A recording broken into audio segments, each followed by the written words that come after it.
Alright, so I've been getting a lot of PMs and everything regarding how the bob long is compared to my CCM. So I promised you guys a video, so I'll try to do this real quick before my daughters and stuff interrupt.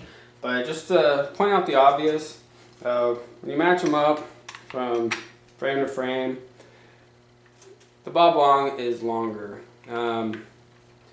which is kind of hard to play with at first, but it didn't really bother me too much.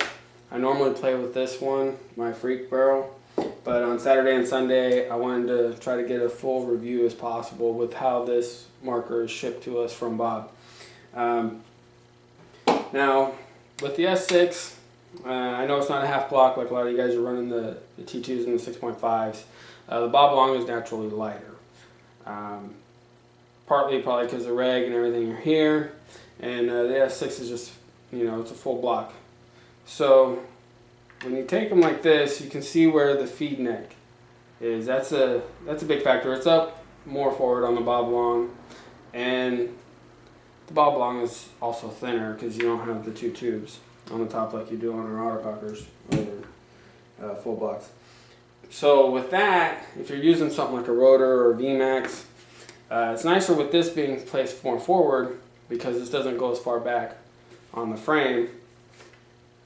Whereas with the S6 it comes back farther, so it doesn't feel as comfortable if you're using something like this, plus the battery weight.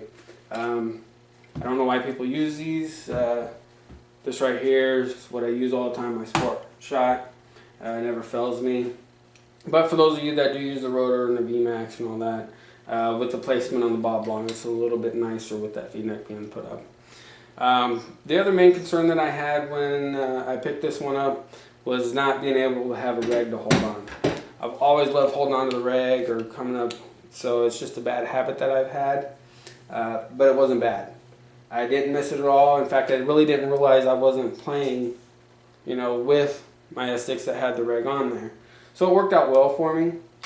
The other thing that I really love about it, no macro line, no leak, no nothing, no fittings. This one doesn't have an issue. My other one over there, sometimes it'll leak, sometimes it won't. Easy fix. However, this pump is smooth. It's not as smooth as my S6. The trigger is definitely, it's a lot heavier than what I'm used to with this one. But I'm also playing with my 86 frame, which is the best frame I think that's out there for me at least. Whereas this is more like the other one. The other thing that I saw today is, you guys were talking about on MCV, as far as the trigger. If you look at that, they're really not far off from one another if you look at them both ways. So I think it's just the way that the picture made it look that was posted up on it. The other thing that I really like about this is it's easy to clean. When I come home, I'm anal about cleaning my stuff. I pay a lot of money for it, so I want to keep it clean. It's usually I'll break down the auto trigger, the rod, the handle, everything when I do my S6 and clean it up all in between it. With the bob long, it was real easy. All I did basically was pull out the barrel, wipe everything down. There's still a little bit up in here, but I didn't have Q-tips with me. And the other concern that people had was getting shot here. We don't play like this with our gun pointed in the air. Usually we always have them down from start to go. So, and the holes here actually just go through this way. There's nothing up there, it's not recessed to where it can get in there and then back here. It's only this part here. And as you can see, 2 days of playing, I got nothing there. So really, I don't see that being an issue. I like this. It's very, very efficient.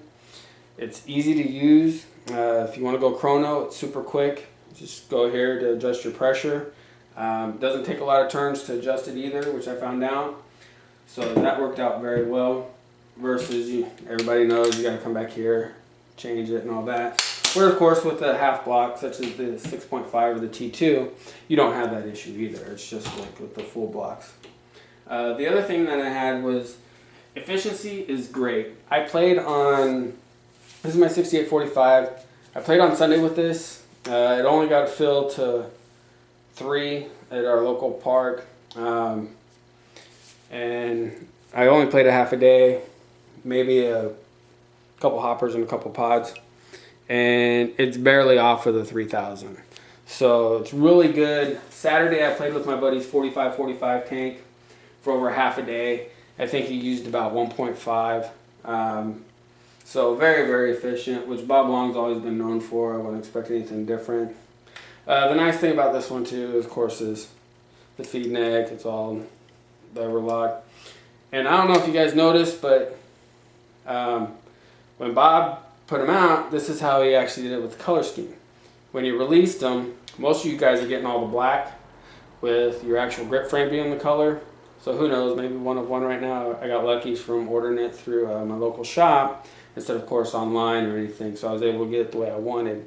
For $700, shouldn't be an issue. They should be able to handle whatever you want. And I will get a video, shooting video up when I get a chance. It's dark right now, so I work 12 hours a day, and I'll try to get one up this weekend. If you have any questions, please feel free to contact me. Know it's short and quick, but hopefully that'll clear some of the stuff up for you guys with the comparison.